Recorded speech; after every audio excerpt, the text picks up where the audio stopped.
make your job easy.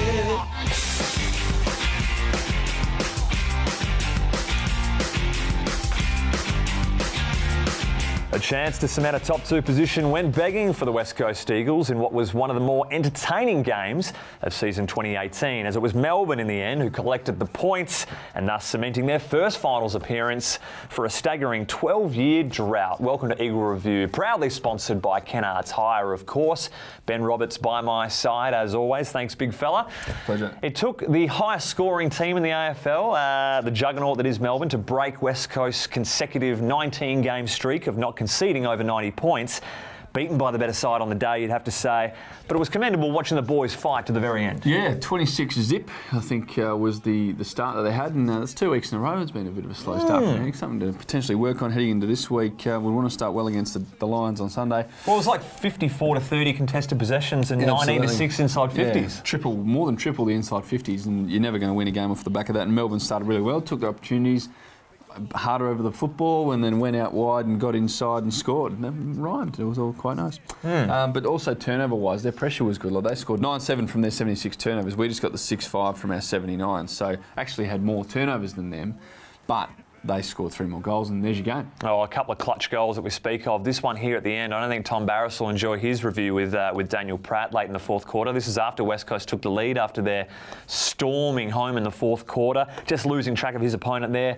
And we have Elliot Yeo also, the sure hands of Elliot Yeo, taking hangers in packs. Yeah. But this dropped handball receive in the back half. These are the reasons West Coast lost the game, however. These costly errors, Melbourne, as you said, were able to take full advantage of in the clutch stages. Well, I thought when we hit the lead, I thought they got a really good, obviously, they got a really good chance to win now. But Melbourne, to their credit, I mean, both teams really, like for the Eagles to fight on and get back into it, and then the D's to get headed away from home, but then find a way to win. It was a good game of footy to watch, and both teams are going to be there in September. And congratulations to the D's on that. And hopefully, maybe we'll get to meet them in a couple of weeks' time. Well, it was a spectacular 3rd quarter, 11 goals. It was just all happening. Every time West Coast kind of drew closer, Melbourne did have the response as well. The loss of Jack Darling, though, is quite substantial in the end when you lose arguably the most important player on the field from a West Coast perspective, is my argument, Benny. You've got no other key forward. It restructures everything. Your All-Australian defender is brought out.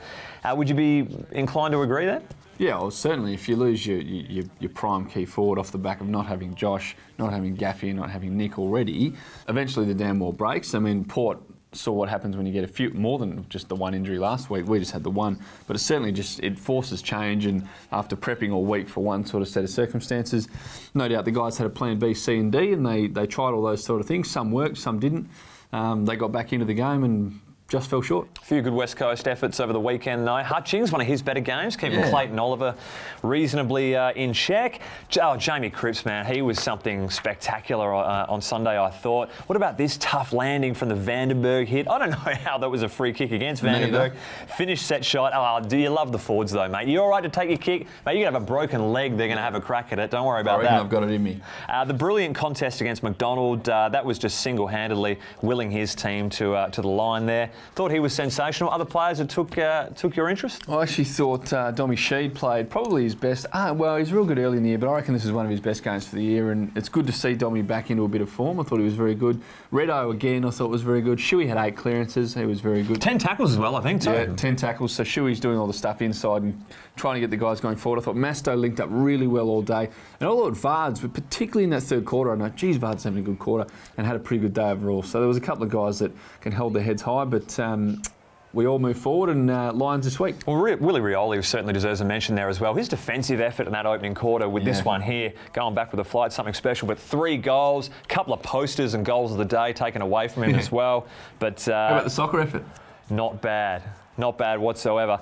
Final siren, though. What about Neville Jetta and Lecker getting into it as well? And then you got the post-game interview and the fracas still happening in the background. Well, I actually missed I missed both watching it on telly or watching the game. I was underneath doing whatever I do, not much. But yeah, I think it was one of those ones that, you know, emotions were high at the time and things probably weren't, you know, whatever. But when you say emotions high at the time, is that Melbourne celebrating like that they won the grand final, or not quite? Well, everyone's emotions. Melbourne's a high, Eagles are down, the siren goes, oh, we lost, sort of thing. So peaks and troughs, and when those things clash, things happen. Yeah, nice. Let's go to the Kennards roast of the round. I'm going to kick things off for you, Benny. Jack Darling, he was on the field for a little bit, believe it or not. This sleep here didn't quite bring that one in, so no good there. Clayton Oliver, little smile here from Thumper. Didn't mind this one. Just falling over, a bit dizzy. Was on the merry-go-round by himself, so couldn't control his balance there. There was a lot of posters yesterday. How many posters were there? Too many. Too many. Yeah, what about this one, the long check side? I reckon you had time to straighten anyway, whatever. No, it's moving on. How about this one? So we've had so much publicity and press and excitement around this new over $1 billion stadium, and we've moved somewhere from where we used to play for 30-something, 100 of years, all up at 30 for the West Coast Eagles. And we go over to the new stadium, and then we cop this from the commentators. It's been reliably informed that we are heading for almost a record crowd here at Subi today on a Sunday afternoon. What about that? Subiaco Oval, Brian. Haven't played there all year, and not the first time he's had some pronunciation and calling issues with our boys or our team or whatever. So potentially some time to lift and reflect before the finals. You haven't missed him there, mate. What about the Brayshaw little flub handball here? That resulted in a shot on goal. Bad luck. The double fumble goal. That's always a special one. Frost and Ryan, but in the end we take the chockies, no problem. Speaking of fumbles, Hutchie, looking like Peter Dacos on the boundary, a bit of dodging and weaving, pirouetting, moving, candy shop, and then just spills it. Just stuffs it up completely after doing all the hard work early. True. What about two umpires having two different decisions, Benny? Can I tell you what happened here? Oh, here we go. So the one off the ball paid a free kick before the one on the ball did, but no one saw that apart from me.